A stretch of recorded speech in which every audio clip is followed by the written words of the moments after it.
Alhamdulillah, assalatu wassalamu ala rasulillah Sayyidina wa maulana Muhammad ibn Abdillah la nabiyya ba'dahu wa ala alihi wa man tabi'ah minad dunya ilal qiyamah. La haula wa la quwata illa billah amma ba'du.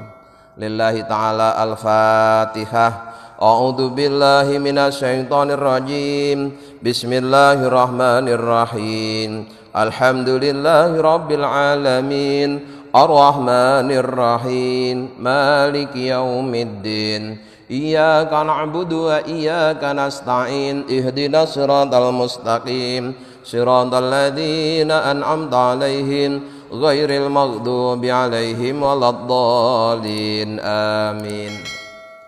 Hadirin ma'asyiral muslimin hafizakumullah. Malam ini akan kami bacakan penjelasan tentang tingkatan cahaya. Pada pengajian yang lalu telah kami bacakan penjelasan bahwa cahaya itu ada dua macam. Ada cahaya yang bersifat indrawi, bisa dilihat dengan indera kita. Ada juga cahaya yang sifatnya itu maknawi, atau kalau istilah yang dipakai oleh kitab Al-Hikam, yang bersifat indrawi, yang lahiriah, itu disebutnya dengan anwarud dhawahir. Sementara yang bersifat maknawi disebut anwarus sarair. Syekh Ibnu Athaillah mengatakan bahwa anarud dhawahira bi anwari atharihi. Allah menerangi alam semesta ini dengan menggunakan cahaya jejak maha kuasanya Allah. Misalnya Allah menghiasi langit dengan aneka macam bintang, bulan, bahkan matahari. Kemudian Allah juga menghiasi bumi dengan aneka macam tanaman, tetumbuhan, buah-buahan, bunga, gunung, sungai, dan lain sebagainya. Kemudian Allah juga menghiasi manusia, makhluknya yang paling mulia ini, dengan kedua mata yang bisa dia pakai untuk melihat, kemudian dua telinga yang bisa dipakai untuk mendengar, dihiasi pula dengan mulut yang dengannya bisa dipakai untuk berbicara, dan lain-lain. Nah, kesemuanya itu disebut cahaya yang menunjukkan Allah Maha Kuasa. Di samping itu, Allah juga punya cahaya yang bersifat maknawi. Nah, ini gunanya bukan untuk menerangi sesuatu yang sifatnya lahiriah, tapi gunanya untuk menerangi sesuatu yang bersifat batiniah, untuk menerangi hati. Nah, kalau tadi alam semesta yang lahiriah ini disinari dengan cahaya jejak kuasanya Allah, maka untuk menerangi hati itu Allah menggunakan cahaya sifatnya, ya, cahaya sifatnya. Nah, yang dimaksud dengan cahaya sifatnya itu apa? Yaitu ilmu, pengetahuan, kemudian rahasia. Maka istilah yang sering kita dengar, jika orang itu masih berada dalam kebodohan, itu digambarkan seperti orang yang sedang dalam kegelapan. Karena orang bodoh dengan orang yang ada dalam kegelapan itu kondisinya sama-sama tidak tahu. Kemudian ketika orang itu sudah punya ilmu, maka digambarkan seperti orang itu sudah dapat penerangan atau berada di tempat yang terang. Karena tempatnya terang, dia bisa melihat, dia bisa membedakan. Maka dari itu, pembahasan berikutnya akan dijelaskan tingkatan anwarul ausof atau tingkatan anwaru ausofihi, yaitu cahaya-cahaya sifatnya Allah. Cahaya-cahaya sifatnya Allah itu manusia dalam menyaksikannya ada 3 tingkatan. Ada yang menyaksikannya itu masih dari jarak jauh sehingga tampaknya hanya redup atau lemah. Ini digambarkan seperti cahaya bintang. Ya, cahaya yang ada pada bintang itu karena bintang itu jaraknya paling jauh dengan matahari, maka cahayanya kecil atau lemah. Nah, orang-orang yang masih menempati makom Islam itu digambarkan seperti orang yang sudah menyaksikan cahaya Allah tapi dari kejauhan, seperti jauhnya bintang tadi itu, sehingga cahayanya masih lemah tapi sudah bercahaya, ya, sudah bercahaya, sudah mampu menangkap sumber cahaya sehingga dia ikut bercahaya, tapi karena jaraknya jauh sehingga sinarnya itu atau cahaya itu tampak lemah. Yang kedua, yashhaduna alal qurbi, manusia yang telah menyaksikan cahaya Allah dari jarak dekat, yaitu orang-orang yang telah menempati makom iman. Jadi ketika seorang di samping berislam dia juga sudah beriman, maka digambarkan seperti halnya cahaya yang ada pada bulan purnama. Bulan purnama itu cahayanya sudah lebih terang dibanding dengan cahaya bintang. Kenapa? Karena tentunya bulan itu lebih dekat ke matahari dibanding dengan bintang. Kemudian yang ketiga, ini yang paling terang cahayanya, yaitu yashhaduna alal ittisal, orang-orang yang dalam menyaksikan cahaya Allah itu sudah menyatu dengan cahaya tadi, sehingga dia sudah bagaikan matahari, bagaikan matahari. Nah, siapa mereka itu? Mereka itu adalah orang-orang yang telah menepati makom ihsan. Di orang yang di samping berislam, beriman juga berihsan, itu ibaratnya cahayanya bukan cahaya bintang atau bulan, tapi sudah cahaya matahari. Nah, ketika dia sudah menyaksikan cahaya matahari, maka selain matahari itu tidak tampak, ya, karena saking silaunya dia menyaksikan sinar matahari sehingga selain sinar matahari menjadi tidak tampak. Nah, orang-orang yang dalam menyaksikan nurullah, ya, cahaya Allah sudah menempati makom ihsan, itu yang dia lihat hanya Allah saja. Selain Allah itu tidak tampak. Ya, selain Allah tidak tampak, bukan tidak ada, tapi tidak tampak karena dia sudah menyatu dengan sinar matahari. Wa tasbihul anwaril ma'nawiyati bil anwaril hisyati innama huwa takribun. Dua sinar yang diserupakan, yang satu sinar lahiriah, yang satu sinar maknawiyah. Itu diserupakan karena memang keduanya itu mendekati dalam hal pertama sama-sama memberikan cahaya, memberikan penerangan, ya. Maka tadi saya singgung, jika orang itu dalam kebodohan tidak kenal Allah, itu seperti halnya orang yang dalam ruangan yang gelap, dia tidak bisa melihat apa-apa. Padahal, ya, ketika kita berada di ruangan yang gelap, itu kita tidak melihat apa-apa karena memang tidak ada cahaya lahiriah, ya. Nah, orang yang tidak mengenal Allah itu juga digambarkan seperti orang dalam kegelapan karena dia tidak mengenal Allah, tidak punya ilmu untuk mengenal Allah. Digambarkan seperti halnya orang yang dalam kegelapan. Jadi kalau yang satu tadi itu sinar indrawi, yaitu kayak sinarnya bintang, bulan, matahari itu namanya sinar indrawi, sinar yang bisa disaksikan oleh panca indera kita.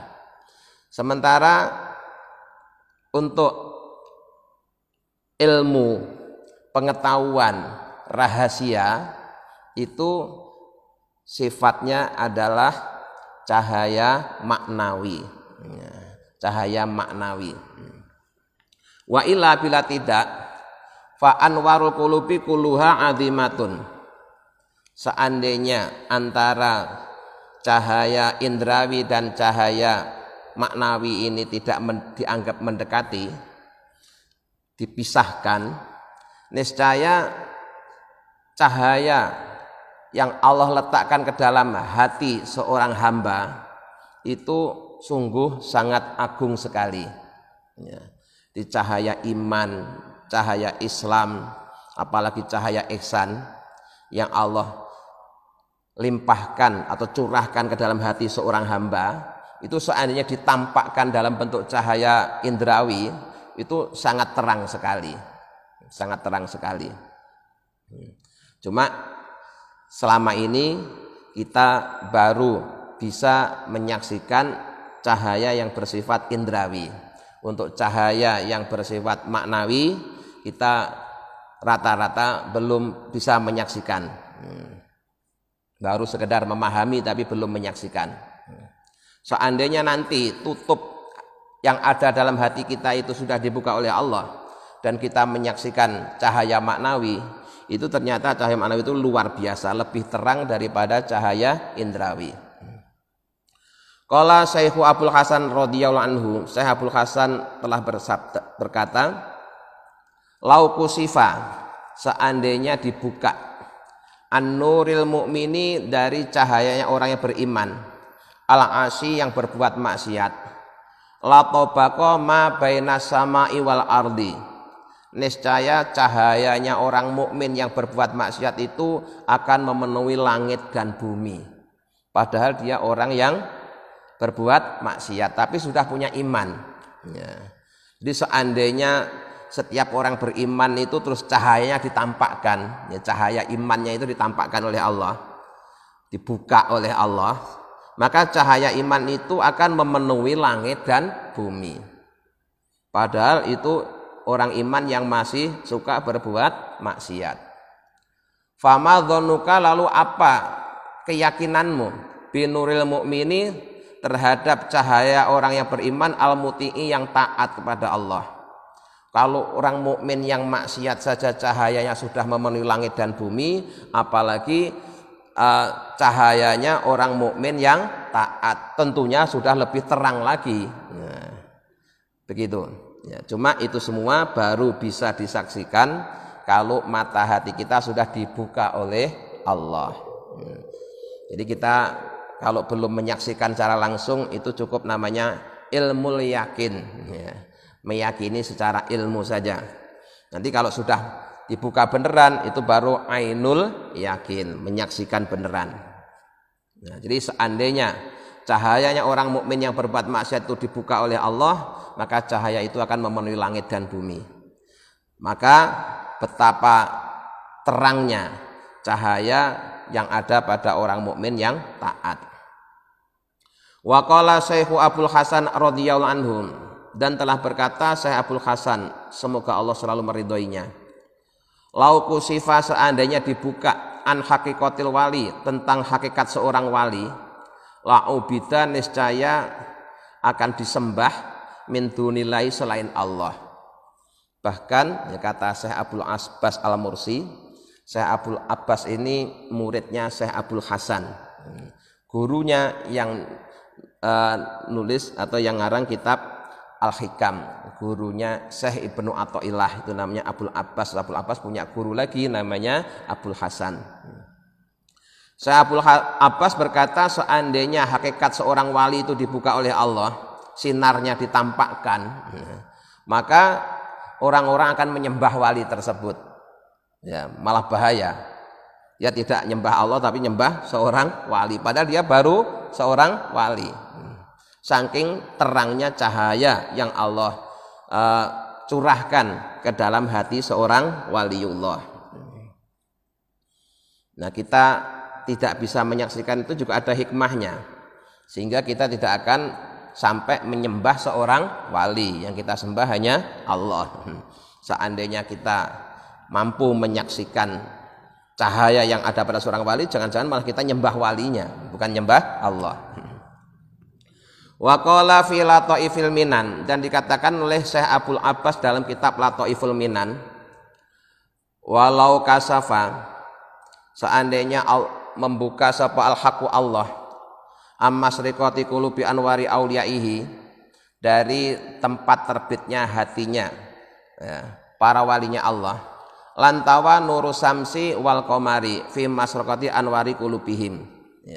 Seandainya Allah membuka cahaya yang ada dalam hati para walinya, niscaya cahaya matahari dan bulan itu akan redup, akan kalah, tenggelam dalam cahaya yang ada dalam hati para walinya Allah. Jadi dalam kitab Lataiful Minan, Syekh Abdul Abbas Al-Marsi mengatakan seandainya cahaya yang ada dalam hatinya para walinya Allah itu dibuka oleh Allah, maka cahaya matahari dan bulan akan tenggelam dalam cahaya walinya Allah tadi. Jadi masih lebih terang cahaya yang ada dalam hatinya wali Allah dibanding dengan cahaya matahari. Wa aina nuru samsi wal qamari min anwarihim. Bahkan cahaya matahari dan cahaya bulan itu sebagian dari cahaya hatinya para walinya Allah. As-samsu wal qamaru yatra'u alaihima al-kusufu wal gurubu. Karena seterang-terangnya cahaya matahari atau bulan itu masih bisa ditutup. Misalnya ketika terjadi gerhana, ketika terjadi gerhana matahari, maka sinar matahari menjadi tertutup. Ketika terjadi gerhana bulan, sinarnya juga tertutup. Jadi matahari yang sangat terang itu masih ada saatnya tertutup oleh gerhana. Atau kalau tidak tertutup oleh gerhana, ya memang sudah waktunya terbenam. Nah, berbeda wa anwaru qulubi auliyaihi, sedangkan cahaya yang ada dalam hatinya para walinya Allah itu laku sufalaha wala guruba. Tidak pernah ada gerhana dan juga tidak pernah terbenam, selalu memancar. Maka dikatakan seandainya cahaya yang ada dalam hati para walinya Allah itu dibuka, maka akan lebih terang daripada cahayanya matahari. Karena matahari walaupun terang masih ada saatnya tertutup gerhana atau terbenam. Tapi kalau cahaya yang ada dalam hatinya para walinya Allah itu tidak pernah tertutup oleh gerhana maupun oleh karena terbenam, selalu memancar dengan terangnya. Fa anaral haqqu subhanahu dhawahiral kainati bi anwari dhawahiri wa yan nujumu wal qamaru wasamsu. Maka Allah Subhanahu wa taala telah menerangi makhluknya dengan cahaya-cahaya yang tampak, yaitu berupa cahaya yang ada dalam bintang, bulan, dan matahari. Jadi sumbernya matahari, terus memancar ke bulan sehingga ketika kita melihat bulan, bulannya ikut bercahaya. Karena bulan itu lebih dekat, maka lebih terang dibanding dengan bintang. Kalau bintang lebih jauh, maka sinar yang diterima juga tidak sebesar dengan sinar yang diterima oleh matahari. Wa tazinil khalqi wa ibta'ihi wa tahsisihi wa taqithihi an sakli maklumin fil anwaril khufiyati. Kemudian Allah juga menghiasi makhluknya dengan berbagai macam perhiasan. Kalau hiasannya langit yaitu bintang-bintang, bulan dan matahari. Hiasan bumi aneka macam tumbuhan, tanaman, gunung-gunung dan sungai, laut dan lain sebagainya. Kemudian ada lagi hiasan yang ada pada diri manusia, yaitu berupa panca indera. Yang dengan adanya panca indera itu manusia menjadi makhluk yang terbaik. dibanding dengan makhluk-makhluk yang lainnya. Wa anara subhanahu quluba wa saraira bi anwari ausofihi, dan Allah telah menerangi hati dan rahasia hambanya dengan cahaya-cahaya sifatnya. Wa hiya azamatur rububiyati, yaitu cahaya keagungan ketuhanan. Jadi Allah memberikan cahaya ke dalam hati hambanya dalam bentuk ilmu, ilmu mengenal Allah. Kemudian faida asraqat fi sam'il qulubi sohbati wal asrori sofiyati ghabal abdu min suhudil aghyari wa gharaqa fi bahril anwari. Ketika cahaya sifat Allah itu telah ada dan telah memancar di dalam hati hambanya yang tingkatan wali tadi, ya, maka akan hilanglah cahaya-cahaya yang ada pada makhluknya Allah. Artinya ketika hati seorang waliullah itu sudah mendapatkan pancaran cahaya dari Allah, akhirnya hati itu hanya menyaksikan cahaya yang dari Allah, sehingga cahaya yang dari matahari, dari bulan, dari bintang itu menjadi tidak tampak. Fatafnal askalu warrosumu, maka kalau sudah seperti itu tidak ada yang tampak. Walaya beko ilal hayyul qayyumu, kecuali yang tampak hanya Allah yang maha hidup dan maha berdiri sendiri. Orang yang tingkat keimanannya sudah mentok, yaitu telah menempati makom fana, maka dia tidak melihat apapun kecuali hanya Allah saja. Karena semua yang ada pada makhluk Allah ini, ya, sinarnya telah kalah dengan cahaya atau sinar yang berasal dari sifatnya Allah yang Allah curahkan ke dalam hati seorang hamba. Jadi hatinya itu sudah dipenuhi oleh cahaya Allah, sehingga yang tampak ya hanya Allah yang maha hidup dan maha berdiri sendiri, tidak sempat menyaksikan cahayanya bintang, cahaya bulan maupun cahaya matahari.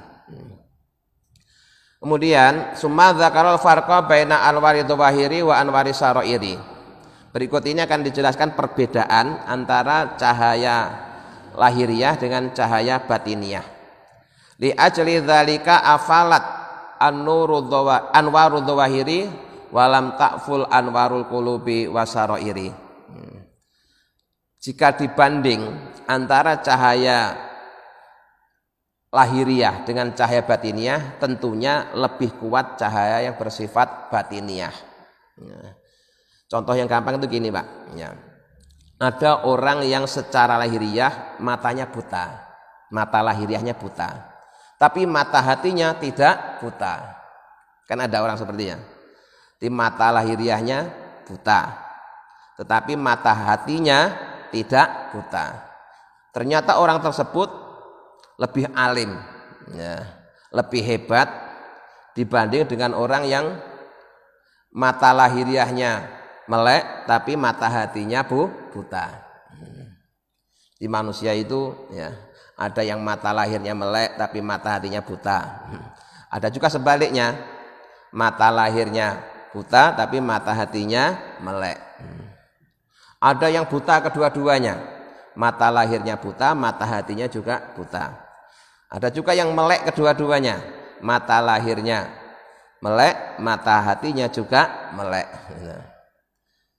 Nah, jika dibanding, ya, sama-sama meleknya, maka yang melek hatinya itu tentunya lebih waspada dibanding dengan yang mereka hanya melek mata lahiriahnya saja. Maka banyak, ya, wali Allah yang secara lahiriah dia adalah orang yang buta, tapi mata hatinya tidak buta. Jadi masih lebih kuat cahaya yang ada dalam hati daripada cahaya yang bersifat indrawi. Aili ajli anna anwara dzawahiri innama hiya anwarul asar. Karena sungguhnya Cahaya-cahaya lahiriah itu adalah cahaya yang menunjukkan jejak maha kuasanya Allah. Wa min sa'nil asari ayata asara wa yataghayyara bitulu'i wal ghurubi. Sementara cahaya yang bersifat lahiriah itu bisa berubah, ya. Berubah misalkan dari terbenam kemudian terbit, atau dia sudah terbit tapi tertutup sehingga cahayanya tidak bisa maksimal. Sementara yang cahaya yang ada dalam hati itu tidak pernah tertutup, ya, tidak pernah tertutup, selalu memancar dengan terangnya. Maka mata hati, ya, itu lebih awas daripada mata yang ada di muka kita. Maka kita mohon kepada Allah, mudah-mudahan kita yang mata lahiriahnya sudah melek ini dilengkapi dan disempurnakan dengan tidak hanya melek mata lahirnya, juga melek mata batinnya. Nah, cara memelekkan mata batin itu dengan apa? Ya dengan ilmu, ya. Dengan belajar kita punya ilmu, tahu yang halal, tahu yang haram, tahu yang diperintahkan, tahu yang dilarang, ya. Tahu yang baik, tahu yang buruk. Itu tandanya kalau mata hatinya sudah melek. Nah, kalau mata hatinya tidak melek, dia tidak bisa membedakan mana yang halal, mana yang haram, mana yang baik, mana yang buruk, mana yang diperintah, mana yang dilarang. Dia sedang berada dalam kegelapan. Maka fungsinya kita belajar ilmu itu supaya mata hati kita jadi melek. Kita tidak hanya melek mata lahiriahnya, tapi juga melek mata batinnya.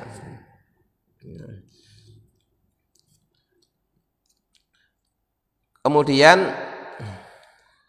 wahya anwarul Islam wal iman.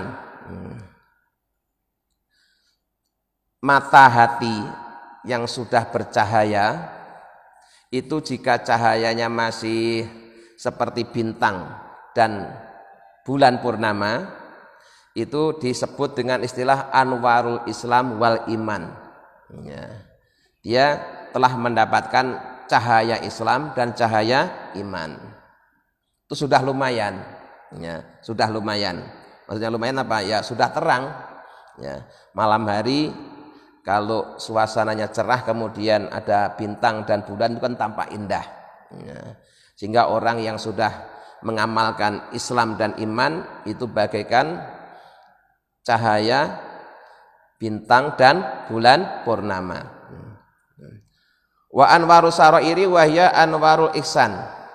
Sementara jika seseorang itu kemudian menyempurnakan dengan mengamalkan ihsan, ya, ihsan itu menyembah Allah seakan-akan melihat Allah. Jika belum mampu, maka paling tidak dia sadar kalau selalu dilihat oleh Allah.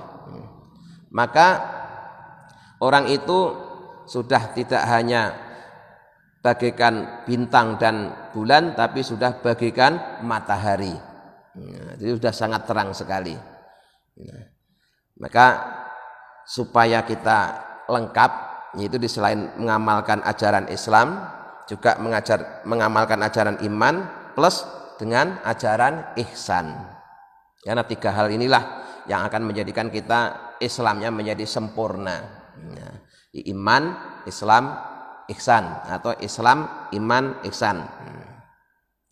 Fa anwarul islami wal iman hiya anwarul tawajuh.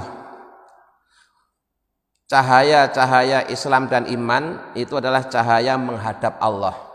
Jadi orang yang sudah mengamalkan rukun iman dan rukun Islam berarti dia sudah menghadap Allah. Wa anwarul ihsani hiya anwarul muwajjahah. Sedangkan jika orang itu kemudian juga mengamalkan ajaran ihsan, maka dia tidak hanya menghadap Allah tapi sudah berhadap-hadapan. Nah, gitu. Ya. Yang satu tadi menghadap, yang satu sudah berhadap-hadapan. Tentunya yang berhadap-hadapan itu lebih terang daripada yang sekedar menghadap. Fan-nuru ibaratu anil yakin alladzi yasulu fil qalbi. Dari pembahasan kemarin tentang nur atau cahaya, itu adalah kata lain dari yakin yang ada di dalam hati. Ketika hati kita sudah punya keyakinan, itu berarti hati kita sudah ada cahayanya, sudah ada nurnya. Yusmirul halawatal amal. Ketika hati kita itu sudah ada cahayanya, maka cahaya tadi akan menjadikan kita merasa manis ketika beramal. Jadi sholat, ibadah itu menjadi nikmat, menjadi lezat karena hatinya sudah kenal dengan Allah. Jadi tidak hampa. Ketika dia ibadah, ketika dia sholat, ketika dia zikir itu tidak hampa. Kenapa? Di samping lesannya menyebut, kemudian fisiknya bergerak rukuk sujud, hatinya sudah menghadap Allah. Fa idza qawiya al yakinu qawiyan nuru. Semakin kuat keyakinannya, semakin tambah ilmunya, semakin terang pula cahayanya. Wastadat al halawatu. Dan rasa manisnya juga semakin kuat. Jadi tambah ilmunya, tambah yakinnya, tambah tekun ibadahnya. Dan rasa manisnya dalam ibadah juga semakin kuat. Makanya kita sering mendengar cerita Nabi Muhammad itu kalau sholat malam kakinya sampai bengkak nggak terasa. Kok bisa seperti itu? Bisa. Kenapa? Karena Rasulullah sudah merasakan lezatnya beribadah. Jadi Rasulullah kalau pas sholat itu benar-benar hatinya sudah berhadapan-hadapan dengan Allah, merasa lezat sampai kaki yang bengkak itu tidak terasa. Tidak terasa. Sahabat-sahabat lain juga begitu. Ya, kayak Umar bin Khattab itu kalau misalkan pulang perang kemudian masih ada sisa anak panah yang menancap di kakinya, ya, itu kalau dicabut langsung itu kan sakit. Itu supaya tidak terasa sakit itu Umar bin Khattab sholat, Pak. Ya. Jadi kalau Umar bin Khattab sudah sholat, anak panah yang nancap di kaki dicabut itu tidak terasa. Kok bisa begitu? Bisa. Kenapa? Karena kalau pas sholat itu sudah berhadapan-hadapan dengan Allah, ya, merasakan lezatnya berhadapan dengan Allah sampai dicabut kakinya yang kena panah itu tidak terasa. Tidak terasa. Hatta yatasila bihalawati suhudi. Sehingga dia sampai menyatu merasakan manisnya menyaksikan nurullah. Fayuqta halawatul amal. Maka ketika itu, ketika seseorang telah menyaksikan manisnya menyaksikan nurullah, maka manisnya beribadah pun juga sudah kalah, artinya tertutup. Falidzalika yakil amal jawarih intal ma'arif. Maka bagi orang-orang yang telah mengenal Allah, itu kadang ibadah lahirianya tampak sedikit, kelihatannya sedikit, tapi walaupun sedikit dia bisa merasakan. Dia sudah berkualitas ya. Jadi ibadahnya itu memang tampaknya ya biasa-biasa saja, tapi karena dia sudah mengenal Allah sehingga kualitas ibadahnya itu sudah sangat luar biasa. It halawatu suhuti tughni an kulli syai'in. Ketika seorang sudah merasakan manisnya menyaksikan nurullah, maka rasa manis itu mengalahkan segala-galanya. Ya, mengalahkan segala-galanya. Nah, terkait dengan keterangan ini itu ada sebuah hadis. Ya. Wa fi ba'dil ahadis, dan di dalam sebagian hadis su'ila Rasulullah sallallahu alaihi wasallam, Rasulullah itu pernah ditanya, ayyul a'mali afdalu. Amal yang bagaimana yang paling utama? Ya, ada orang bertanya kepada Rasul, ya Rasul, dari sekian amal soleh yang kita lakukan, mana yang paling utama? Qala, Rasulullah menjawab, al ilmu billah, yaitu amal yang disertai mengenal Allah. Amal yang disertai memandang Allah. Amal yang disertai dengan berhadap-hadapan dengan Allah. Itulah amal yang paling utama. Qalu, para sahabat bertanya, ya Rasulullah, sa'alnaka anil amali. Kami tanya kepada Tuhan tentang amal, bukan tentang ilmu. Qala, Rasulullah masih menjawab lagi, al ilmu billah, yaitu mengenal Allah. Ditanya amal, kok Rasulullah jawabnya mengenal Allah. Ya, mengenal Allah itu bagian dari amal. Ya. Amal soleh yang disertai dengan hati yang selalu memandang Allah. Itu yang paling utama. Summa qala fi salisati, kemudian ditanya yang ketiga. Kemudian Rasulullah jawab, amalun qalilun kafin ma'a ilmi billah. Amal lahiriah yang sedikit itu sudah mencukupi jika ketika mengamalkan itu si hamba sambil menyaksikan Allah. Jadi walaupun amal lahiriahnya sedikit, tapi kalau di saat beramal itu dia menyaksikan Allah, itulah amal yang terbaik. Kalau disederhanakan, ya, kalau disederhanakan sedikit tapi ikhlas, itu lebih baik daripada banyak tapi belum ikhlas. Ya, sedikit tapi berkualitas lebih baik daripada banyak tapi belum berkualitas. Tetapi untuk menuju kualitas itu ya kita harus banyak berlatih. Banyak berlatih. Untuk kita-kita itu yang penting beramal saja, ya, beramal terus dengan istiqomah. Soal kualitasnya biar Allah sendiri nanti yang akan meningkatkan. Yang penting kita beramal saja. Jangan sampai, maksud saya begini, jangan sampai kita salah paham. Daripada amal tidak berkualitas kemudian terus lebih baik tidak beramal. Jangan begitu, ya. Walaupun sholat kita belum benar-benar khusyuk seperti halnya orang yang berhadapan dengan Allah, tapi tetaplah kita menjalankan sholat. Karena ketika kita ditakdirkan oleh Allah mampu untuk sholat, itu sudah merupakan kehormatan, sudah merupakan kemuliaan. Di saat yang lain tidak sholat, kita oleh Allah diizinkan untuk sholat. Walaupun zikir kita belum khusyuk, belum ikhlas, tetap itu lebih baik, tetap itu kemuliaan.